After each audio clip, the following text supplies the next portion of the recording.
दोस्तों, हम लोग बीपीएससी के द्वारा जो एईडीओ का एग्ज़ाम कंडक्ट कराया जाता है उसके लिए जो इम्पोर्टेंट करेंट अफेयर है उसको हम लोग देखते हैं। जैसे कि इस वीडियो के अंतर्गत जो सेक्शन रहेगा वो पॉलिटी एंड गवर्नेंस रहेगा, जिसमें हम लोग टारगेट करेंगे जनवरी मंथ का कि जनवरी मंथ में क्या इम्पोर्टेंट नेशनल इंटरनेशनल इश्यूज हुए हैं जो हमारे बिहार के एग्ज़ाम के लिए इम्पोर्टेंट है, उसको हम लोग बात करते हैं। तो पहला जो हम लोगों का एक पहला टॉपिक है वो है कोऑपरेटिव। ठीक है, तो कोऑपरेटिव क्यों न्यूज में है? क्योंकि जो यूएन है, ठीक ना, तो यूएन ने 2025 को, ठीक ना, international year of cooperative celebrate कर रहा है। कौन सेलिब्रेट कर रहा है? यूएन।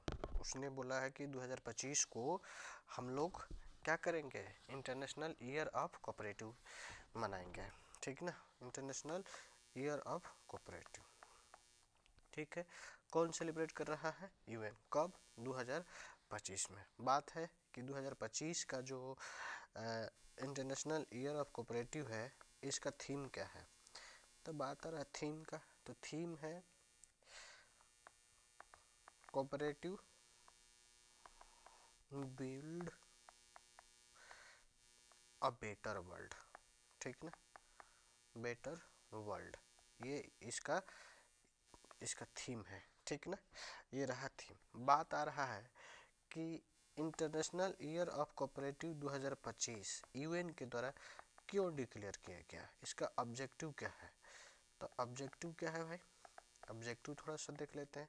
तो ऑब्जेक्टिव है ये कि कोऑपरेटिव सोसाइटी का जो होता है उसका अवेयरनेस क्रिएट होगा।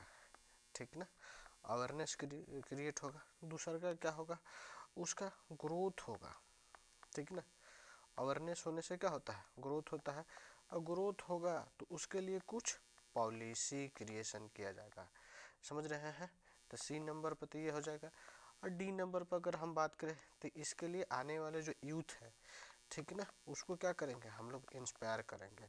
इंस्पायर किसको करेंगे? उस किसके लिए? तो लीडरशिप के लिए। तो ये इस बार का जो international year of cooperative society UN के द्वारा मनाया जाता है, उसका ऑब्जेक्टिव है क्या है कि कोऑपरेटिव सोसाइटी का अवेयरनेस क्रिएट करना। उसका फिर अवेयरनेस होगा तो ग्रोथ होगा, ग्रोथ होगा तो पॉलिसी बनेगा, पॉलिसी बनेगा तो उसके फील्ड में लीडरशिप या एंटरप्रेन्योरशिप या फिर कह सकते हैं कि इन्वेस्टमेंट का क्राइटेरिया बढ़ता जाएगा। ठीक ना, अब बात आ रहा है कि कोऑपरेटिव सोसाइटी क्या होता है। ठीक, कोऑपरेटिव होता क्या है? तो कोऑपरेटिव क्या है? एक वॉलेंट्री ग्रुप होता है। किसका वॉलेंट्री ग्रुप होता है भाई? वॉलेंट्री ग्रुप होता है। किसका ग्रुप होगा? किसका ग्रुप होगा? इंडिविजुअल्स का। समझ रहे हैं ना, इंडिविजुअल होंगे। और कैसा इंडिविजुअल होंगे? जिसका अपना कॉमन नीड होगा। ठीक ना, कॉमन नीड्स होगा। और ये क्या करते हैं? कॉमन नीड्स वाले यूनाइट होते हैं और अपना क्या करते हैं? शेयर्ड इकोनॉमिक एक्टिविटी को परफॉर्म करते हैं। शेयर्ड इकोनॉमिक एक्टिविटी को परफॉर्म करते हैं। बात समझ में आया? तो क्या है भाई? क्या है कोऑपरेटिव सोसाइटी? एक प्रकार का वॉलेंट्री ग्रुप होता है जिसमें इंडिविजुअल क्या करते हैं? जो एक नीड, सेम टाइप का जो नीड वाले होते हैं, वो यूनाइट होकर शेयर्ड इकोनॉमिक एक्टिविटी को परफॉर्म करते हैं। तो ये होते हैं क्या? कोऑपरेटिव। ठीक ना, इसी को हम लोग कोऑपरेटिव सोसाइटी भी बोलते हैं। ये है, यहाँ तक तो ठीक है। आइए आगे हम लोग बात आ रहा है कि कोऑपरेटिव सोसाइटी क्यों आया, आखिर क्यों? Why need of cooperative society? तो नीड क्या है भाई? तो नीड के पीछे क्या है? जो हम लोग एक पढ़ते हैं इंक्लूसिव ग्रोथ। ठीक ना। क्या पढ़ते हैं? Inclusive growth. इंक्लूसिव ग्रोथ में क्या होता है? इंक्लूसिव ग्रोथ में होता है क्या कि जो ऑल सेक्शन ऑफ सोसाइटी है, ठीक ना, ऑल सेक्शन ऑफ जो सोसाइटी है उसका क्या हो, उसका डेवलपमेंट हो। तो ऑल सेक्शन ऑफ सोसाइटी मतलब होता क्या है कि जो पुअरर पीपल हैं, ठीक ना, पुअरर जो पीपल है और पुअरर पीपल क्या करें, डेवलपमेंट में पार्टिसिपेट हो, ठीक ना। तो इसलिए क्या किया गया है, हम लोगों ने इनको कोऑपरेटिव सोसाइटी का स्थापना कराया। साथ ही साथ एक और क्या हो जाएगा कि जो रिसोर्स है, रिसोर्स का क्या हो, रिसोर्स का शेयरिंग हो। क्या होगा, रिसोर्स का शेयरिंग होगा, ठीक ना। तो ये भी एक एजेंडा है। साथ ही साथ कोऑपरेटिव कुछ मूवमेंट चलेगा। कोऑपरेटिव मूवमेंट का मतलब यहाँ पर क्या है, एक कोऑपरेटिव मूवमेंट, कोऑपरेटिव मूवमेंट का मतलब कि जो वॉलेंट्री कोऑपरेटिव सोसाइटी है, जो सोसाइटी है उनका क्या होगा, धीरे धीरे धीरे धीरे ग्रोथ होगा। बात समझ में? तो कोऑपरेटिव सोसाइटी का ये अपना वो डेवलपमेंट है,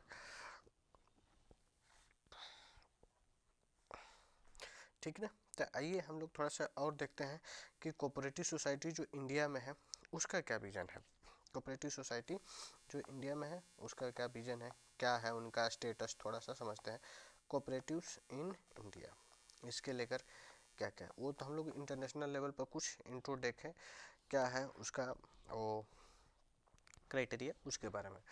भारत में पहली बार इसका जीनेसिस कब होता है, तो अगर हम हिस्टोरिकल बैकग्राउंड देखें थोड़ी सी, तो हिस्टोरिकल बैकग्राउंड आपको याद होगा कि 1905 के दौरान, ठीक ना, एक वायसराय था इंडिया में, whose name is the Lord Curzon. क्या नाम था? Lord Curzon. तो लॉर्ड कर्जन जो था ना, लॉर्ड कर्जन 1904 में, कब? 1904 में कोऑपरेटिव, ठीक ना, कोऑपरेटिव क्रेडिट सोसाइटी का, ठीक ना, स्थापना कराता है। किसने स्थापना कराया है? लॉर्ड कर्जन ने, ठीक ना। उसके बाद से भारत में क्या होता है, कोऑपरेटिव सोसाइटी का एविडेंसेस देखने को मिलने लगता है, ठीक ना। अब बात आ रहा है कि इंटरनेशनल लेवल पर इंडिया का कितना कंट्रीब्यूशन है कोऑपरेटिव सोसाइटी में। तो 27% जो है ना, 27% वर्ल्ड कोऑपरेटिव सोसाइटी इंडिया में ही है, ठीक ना। जितने भी वर्ल्ड में कोऑपरेटिव सोसाइटी है उसका मात्र मतलब 27% इंडिया के पास, मतलब कह सकते हैं कि 1/4 के आसपास कोऑपरेटिव सोसाइटी इंडिया के पास है, ठीक ना। ये हो गया यहाँ तक। अब बात हम लोग कर लेते हैं कि सेक्टर क्या है इंडिया में। जो सेक्टर है, सेक्टर ऑफ कोऑपरेटिव सोसाइटी, जो टॉप लेवल पर हो इंडिया में, तो टॉप लेवल पर पहला जो कोऑपरेटिव सोसाइटी देखा जाता है, तो जो 3 मुख्य रूप से सेक्टर होते हैं, एक होता है हाउसिंग सेक्टर में देखने को मिलता है, दूसरा नंबर हमारा जो है सेक्टर वो है डायरी सेक्टर, और तीसरा नंबर जो है प्राइमरी एग्रीकल्चर क्रेडिट सोसाइटी जो होता है। ये 3 सेक्टर है जो टॉप लेवल पर गिने जाते हैं और इसका दिखाई देता है, ठीक ना। कि ये टोटल लेवल पर मतलब कह सकते हैं कि इसका सेक्टर है जो टॉप लेवल पर है, टॉप सेक्टर है, ठीक ना, टॉप 3 कह सकते हैं। अब आ रहा है बात समझने वाला कि कौन सा स्टेट है जहाँ पर सबसे ज़्यादा कोऑपरेटिव सोसाइटी देखने को मिलता है। तो सबसे ज़्यादा अगर कहीं पर कोऑपरेटिव सोसाइटी है तो वो है महाराष्ट्र। उसके बाद जो दूसरा जो राज्य है वो है गुजरात, ठीक ना। उसके बाद गुजरात हो गया, तेलंगाना हो गया, एमपी हो गया, उसके बाद कर्नाटका हो गया। तो ये क्रोनोलॉजिकल ऑर्डर है किसका, स्टेट का, जहाँ पर सबसे ज़्यादा क्या है वो कोऑपरेटिव सोसाइटी है। अब अगर हम लोग बात कर रहे थे यहाँ तक देखा, तो अब ये चीज़ देखना है कि क्या हमारे कॉन्स्टिट्यूशन में इस चीज़ के बारे में कहीं जिक्र किया गया है क्या, इसका कोई कॉन्स्टिट्यूशनल स्टेटस वगैरह है, इसको थोड़ा सा हम लोग समझ लेते हैं। तो हमारे कॉन्स्टिट्यूशन के अंतर्गत कहाँ कहाँ मेंशन है। तो पहला अगर हम लोग बात करें तो कॉन्स्टिट्यूशन के पार्ट 4A में भी हमको दिखाई देता है। पार्ट 4A में जहाँ पर सॉरी कॉन्स्टिट्यूशन के जो पार्ट थर्ड है, पार्ट थर्ड जो है का है फंडामेंटल राइट, ठीक ना। और फंडामेंटल राइट के अंतर्गत भी ये दिखाई देता है। फंडामेंटल राइट के फंडामेंटल राइट में कहाँ है कि जो एक होता है ना आर्टिकल 19, तो आर्टिकल 19 के अंतर्गत क्लॉज सब क्लॉज सी है, जहाँ पर हम लोग पढ़ते हैं कि असेंबल होना, फिर एसोसिएशन बनाना, ऐसे करके होता है। तो जिसमें से क्लॉज 19 का जो सी है उसमें क्या है, उसमें हम लोग फंडामेंट कोऑपरेटिव सोसाइटी के बारे में बात करें। जैसे पॉलिटिकल पार्टी का फॉर्मेशन करना हो, या किसी पार्टी का किसी पॉलिटिकल पार्टी हो, या किसी भी एनजीओ का फॉर्मेशन करना हो, तो वो कहाँ से हम उसका लीन उत्पत्ति का डेरिवेशन का ट्रेस करते हैं, तो वो है आर्टिकल 19 का सी वाला पार्ट। अब आता है कि और कहाँ है, एक तो फंडामेंटल राइट में हो गया, दूसरा कहाँ है भाई हमारा पास जो डीपीएसपी है, directive principle of state policy है, उसके अंतर्गत भी कहाँ लिखा गया है आर्टिकल, ठीक ना, आर्टिकल 43B, इसके अंतर्गत इसके जिक्र किया जाता है, ठीक ना। जो कि ये क्या काम करता है, ये प्रमोट करने की बात करता है। किसका प्रमोट करने की बात करता है, प्रमोट करने की बात करता है कोऑपरेटिव सोसाइटी की, ठीक ना। तीसरा का हमारे कॉन्स्टिट्यूशन के अंतर्गत कहाँ है, तो वो चीज़ में है पार्ट, ठीक ना, 9 का बी, ये ध्यान देने वाला बात है। पार्ट 9, एक और बात बता दें कि पार्ट 9 अलग है, पार्ट 9A अलग है, और पार्ट 9B अलग है। पार्ट 9 जो है 9A जो है आपका, ये तो हो जाएगा पंचायती कोऑपरेटिव सोसाइटी, ठीक ना, ये पीआरआई हो गया, ये हो गया आपका वो पीआरआई के बाद म्यूनिसिपल कॉरपोरेशन, जिसको हम लोग क्या बोलते हैं, उसको हम लोग बोलते हैं अर्बन लोकल बॉडी, ठीक ना, अर्बन लोकल बॉडी। तो ये इसके बारे में इसका जिक्र होता है। थोड़ा ध्यान से रखने वाली बात है, क्योंकि ये सब क्वेश्चन पूछे जाते हैं कि पार्ट कौन से है। तो ये जैसे कि डीपीएसपी है, कौन से है, पार्ट 4 है, ठीक ना, ये सब ध्यान रखने वाली चीज़ है। तो पार्ट 4 के अंतर्गत, पार्ट 9B के अंतर्गत पार्ट 4 हो गया, और पार्ट 3 कॉन्स्टिट्यूशन के अंतर्गत ये चीज़ें मेंशन है। अब बात आता है कि कोऑपरेटिव सोसाइटी का गवर्नेंस के अंतर्गत, ठीक ना, गवर्नेंस स्ट्रक्चर क्या है भारत में, उसकी बात समझते हैं। तो गवर्नेंस स्ट्रक्चर क्या है भाई, एक तो है कि जैसे कि इसका जो टाइप अगर हम लोग बात कर रहे हैं तो दो तरह के दिखाई देता है। एक तो विथ इन द स्टेट होगा, क्या होगा, विथ इन द स्टेट होगा, एक होगा मल्टी स्टेट होगा, मल्टी स्टेट होगा, ठीक ना। तो विथ इन द स्टेट जो होता है थोड़ा ये स्मॉल लेवल का होता है, ये जो होता है मल्टी स्टेट जो होता है ये लार्ज स्केल का होता है, ठीक ना, तो लार्ज स्केल।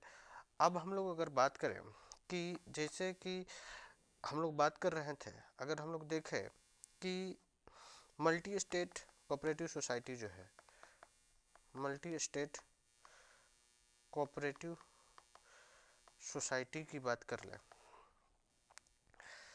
तो जो हमारे पास शेड्यूल है ना, शेड्यूल 7 में आपको पता है कि कितने लिस्ट है, 3 लिस्ट है ना, एक सेंटर का लिस्ट होता है, एक स्टेट का होता है, एक होता है जो दोनों से उसको कंकरेंट लिस्ट बोलते हैं, तो कंकरेंट लिस्ट हो गया। तो ये 2 लिस्ट है। तो सेंटर का जो लिस्ट है इसमें जो जिसको हम लोग इसको यूनियन लिस्ट भी बोलते हैं, क्या बोलते हैं, यूनियन लिस्ट बोलते हैं और इसको स्टेट लिस्ट बोलते हैं। तो इसमें जो एंट्री नंबर कितना है, एंट्री नंबर जो 14 है, कितना 44, उसके अंतर्गत मल्टी स्टेट कोऑपरेटिव सोसाइटी की बात की जाती है। ठीक है ना। एक और बात कर ले, मल्टी स्टेट कोऑपरेटिव सोसाइटी है, इसको रेगुलेशन कौन करता है, इसको रेगुलेशन आरबीआई करता है। कौन करेगा, आरबीआई। और जो छोटे छोटे बैंक होते हैं जो विद इन द स्टेट होते हैं तो उसको लेकर खुद स्टेट भी कर सकता है, और कुछ जो बैंक होते हैं जो स्पॉन्सर्ड करते हैं तो वो भी कर सकते हैं। अच्छा, जो मल्टी स्टेट कोऑपरेटिव सोसाइटी है इसके लिए जो स्टेट जो रूल बनाया है, क्या बनाता है, multi state cooperative society act 2002 के तहत इस पर रूल किया जाता है। मतलब गवर्नेंस का स्ट्रक्चर होता है। ठीक ना। तो ये यहाँ से कोऑपरेटिव सोसाइटी के कुछ बात रहा। अगर और हम लोग देखें कोऑपरेटिव सोसाइटी का ही बात है कि क्या क्या है, तो कोऑपरेटिव सोसाइटी जो स्टेट के अंतर्गत आता है, तो स्टेट के जो एंट्री नंबर होता है स्टेट लिस्ट का वो 32 पर आपको ये चीज़ें दिख जाएगा। ठीक ना।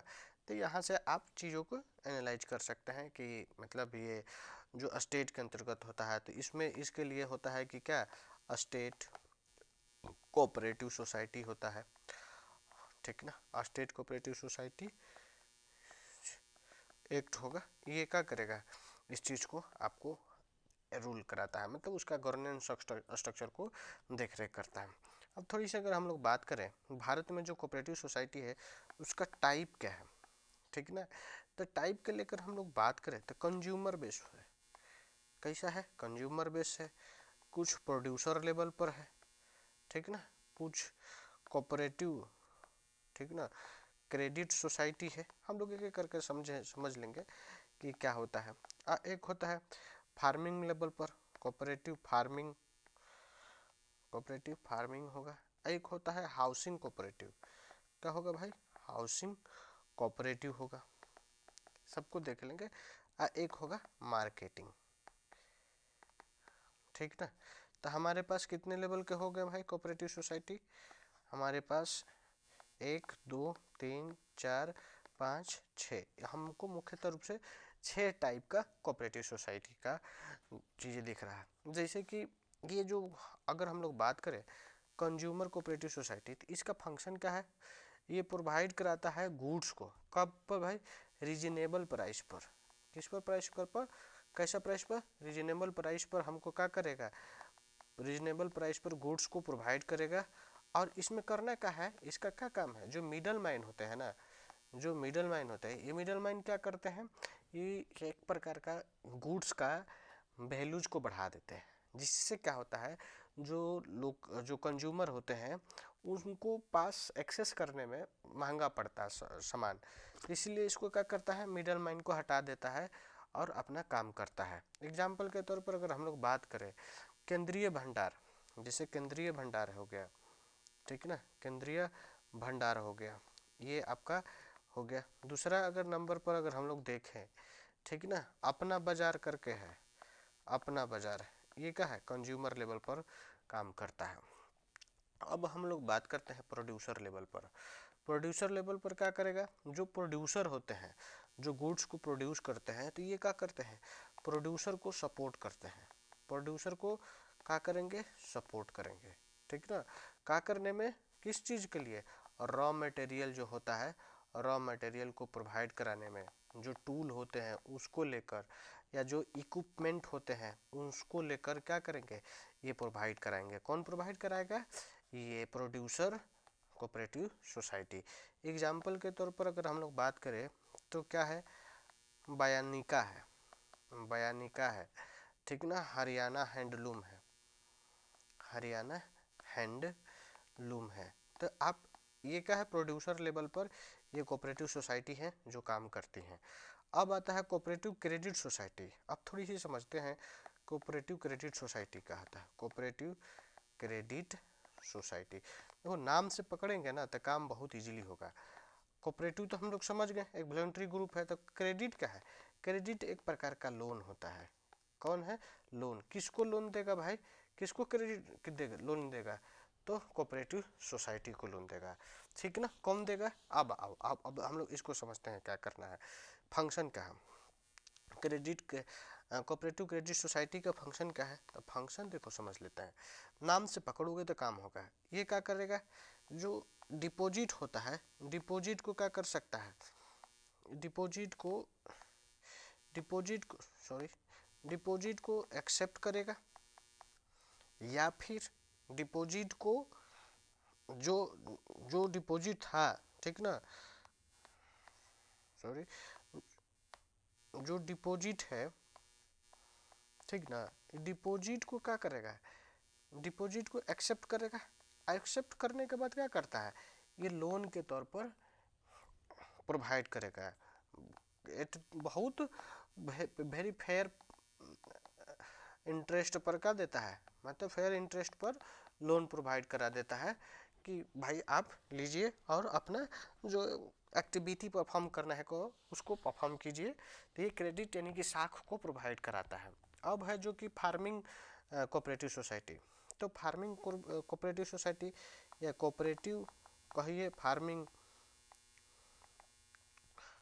कोऑपरेटिव सोसाइटी नाम से पता चल रहा है क्या करेगा? ये कोऑपरेटिव सोसाइटी फार्मिंग वालों को क्या करता है? हेल्प करता है, ठीक ना। फार्मिंग वाले को हेल्प करता है कैसे? किस मामले में भाई? फार्मर को क्या करेगा? उसको नॉलेज देता है।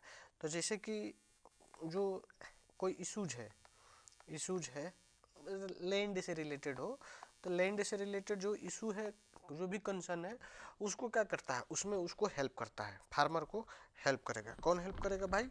कौन हेल्प करेगा? Cooperative farming society. आप समझ गए ना यहाँ तक। अब आ रहा है हाउसिंग कोऑपरेटिव सोसाइटी। ये तो बड़ी नाम सुने होंगे कि हाउसिंग कोऑपरेटिव सोसाइटी, नाम से पता चल रहा है क्या करना है। इसका फंक्शन क्या है? ये कोऑपरेटिव सोसाइटी है जो अफोर्डेबल प्राइस पर, किस प्राइस पर? अफोर्डेबल प्राइस, जो मतलब सस्ते दाम पर क्या हो सके, जो ठीक ना, हाउस को प्रोवाइड कराते हैं, हाउस को प्रोवाइड करा देते हैं वेरी लो पेमेंट पर, इंस्टॉलमेंट वाइज। होता क्या है ना कि मान लीजिए कि 10 गो लोग हैं, अपना अपना इंस्टॉलमेंट दिए, और ये एक बड़ा वाला कंपनी मतलब पैसा कलेक्ट कर कर कोई एक अफोर्डेबल बिल्डिंग बना दिया उसमें, और कम दाम पर लोगों को क्या कर देगा? बिल्डिंग प्रोवाइड करा देता है। तो ये हो जाता है हाउसिंग कोऑपरेटिव सोसाइटी। अब एक और हम लोग बात किए थे मार्केटिंग कोऑपरेटिव सोसाइटी। क्या होता है भाई? Marketing cooperative society. Marketing cooperative society कुछ नाम से पता चलता है कि ये जो फार्मर हो, ठीक ना, फार्मर हो या जो भी कोई सेलर है, ठीक ना, उस सेलर को क्या करेगा? ये हेल्प करेगा, ठीक ना। क्या करने में हेल्प करेगा? कि प्रॉफिट वो गेन कर सके। क्या गेन कर सके? प्रॉफिट गेन करने में ये मार्केटिंग वाले जो फार्मर होते हैं, सेलर्स होते हैं, या जो भी हो, ठीक ना, तो उसको ये हेल्प करते हैं, ठीक ना। तो ये आप याद रखिएगा। इसके लेकर एग्जाम्पल कौन है? बहुत क्लासिकल एग्जाम्पल है जो कि गुजरात के आनंद में वो काम करता है, जिसको हम लोग बोलते हैं अमूल, ठीक ना। अमूल का फुल नेम का है आनंद, ठीक ना, मिल्क यूनिट लिमिटेड, ठीक ना, यूनिट लिमिटेड करके है। तो आप एक बार देख भी सकते हैं गूगल पर जाकर कि क्या है। तो ये आनंद डिस्ट्रिक्ट में है, मिल्क लेवल पर काम करता है। तो ये मार्केटिंग के सेक्टर में हेल्प करता है, ठीक ना। तो ये हमारे इंडिया में ये कोऑपरेटिव सोसाइटी है जो बड़े लेवल पर काम करते हैं भारत में। फंक्शन क्या है? अगर सिग्निफिकेंस वगैरह हो गया तो अगर हम लोग इसका देख लें महत्व क्या है, सिग्निफिकेंस क्या है भाई? सिग्निफिकेंस ऑफ कोऑपरेटिव सोसाइटी क्या है?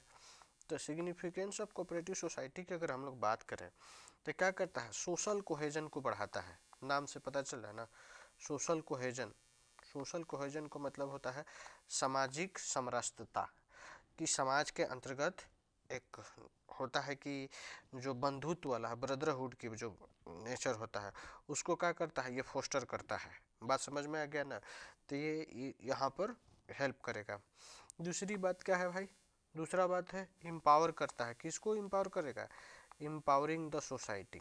जो सोसाइटी है, जो बीकर सेक्शन के सोसाइटी है, तो उनको इम्पावर करता है। जैसे कि डेयरी सेक्टर वाला हो गया, हम लोग बात कर रहे थे, फार्मिंग सेक्टर हो गया, ठीक ना, हाउसिंग सेक्टर हो गया, ये सब क्या कर रहे थे?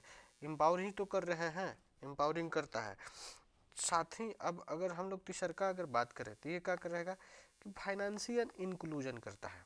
फाइनेंशियल इंक्लूजन, फाइनेंशियल इंक्लूजन कहने का मतलब क्या है कि लोगों को क्रेडिट प्रोवाइड करा देता है कम दाम पर, वेरी लो, मतलब कि फेयर इंटरेस्ट पर क्या करता है, लोन पर प्रोवाइड करा देता है। तो ये फाइनेंशियल इंक्लूजन करता है।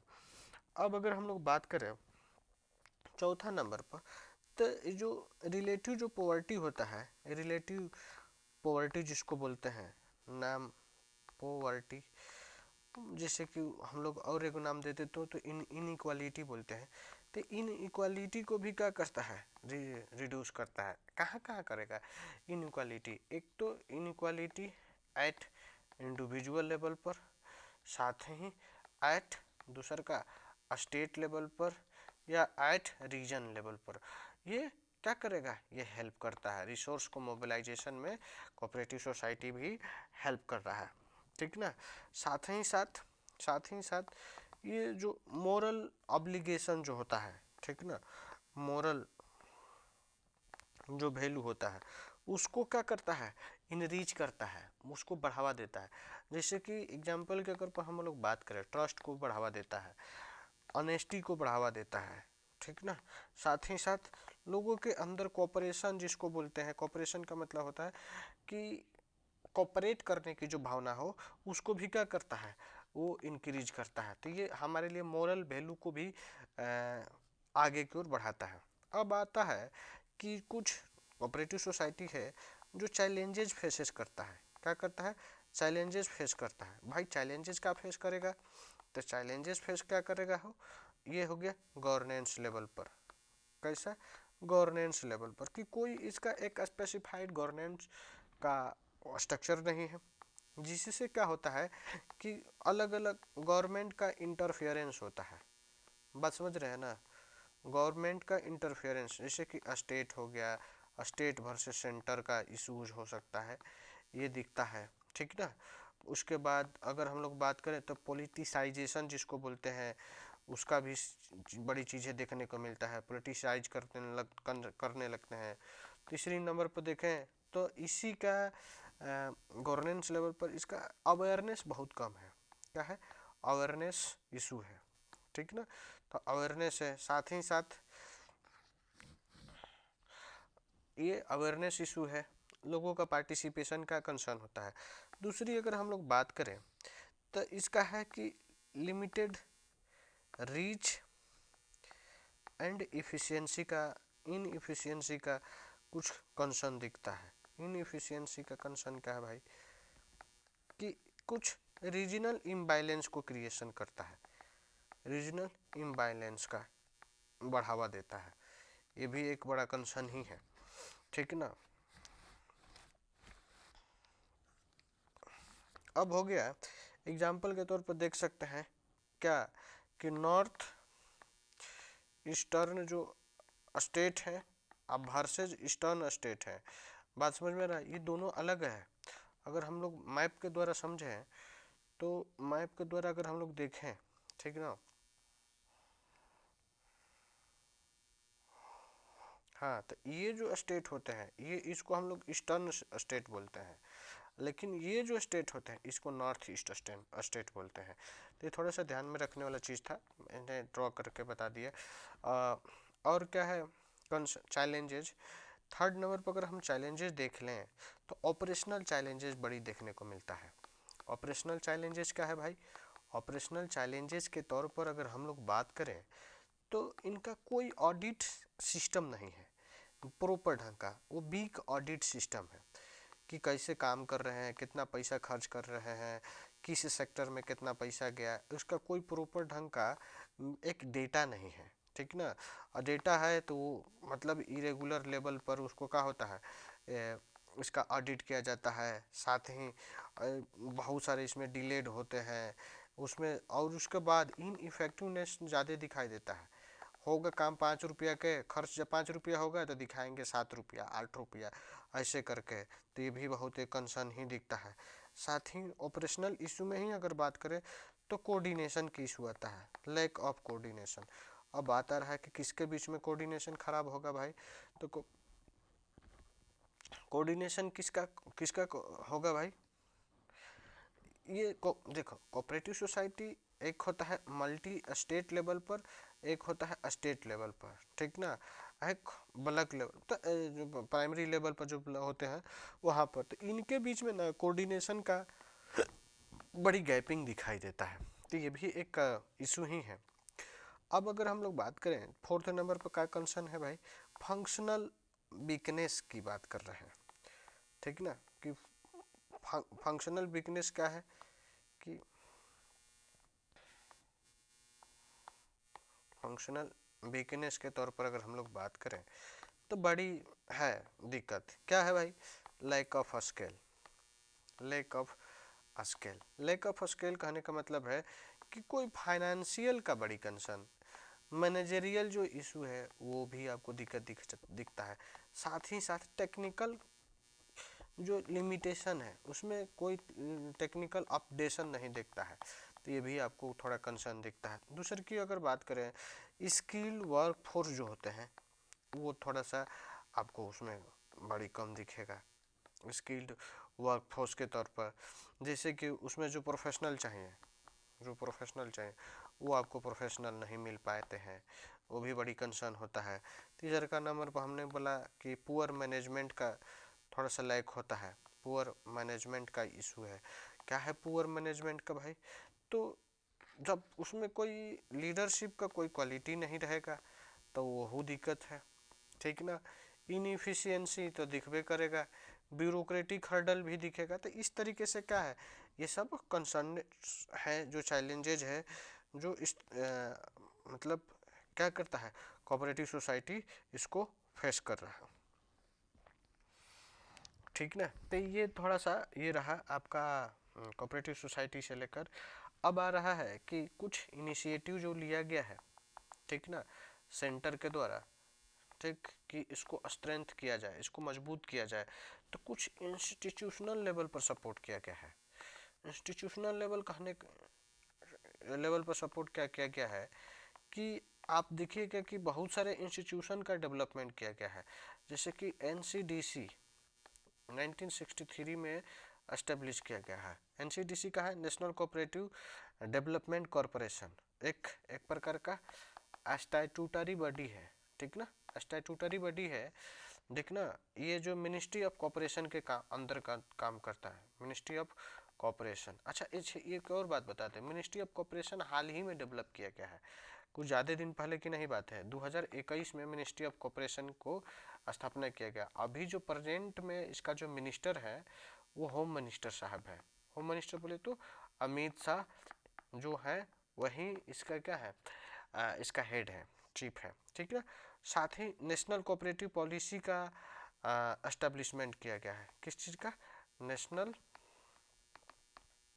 नेशनल कोऑपरेटिव सोसाइटी का भी स्थापना किया गया है, ठीक ना। इंस्टीट्यूशनल लेवल पर हमको क्या क्या देखा है, NCDC national cooperative development corporation का स्थापना किया गया। तीसरा का दूसरा नंबर पर मिनिस्ट्री ऑफ कॉपरेशन का भी स्थापना किया गया लेटेस्ट में 2021 में, और हम लोगों ने नेशनल कोऑपरेटिव सोसाइटी। अब दूसरी बात अगर हम लोग देख लिए कि इंस्टीट्यूशनल का सपोर्ट है, अब हम लोग देखते हैं कि लीगल एंड गवर्नेंस लेवल पर का एक्शन गवर्नमेंट ने लिया है।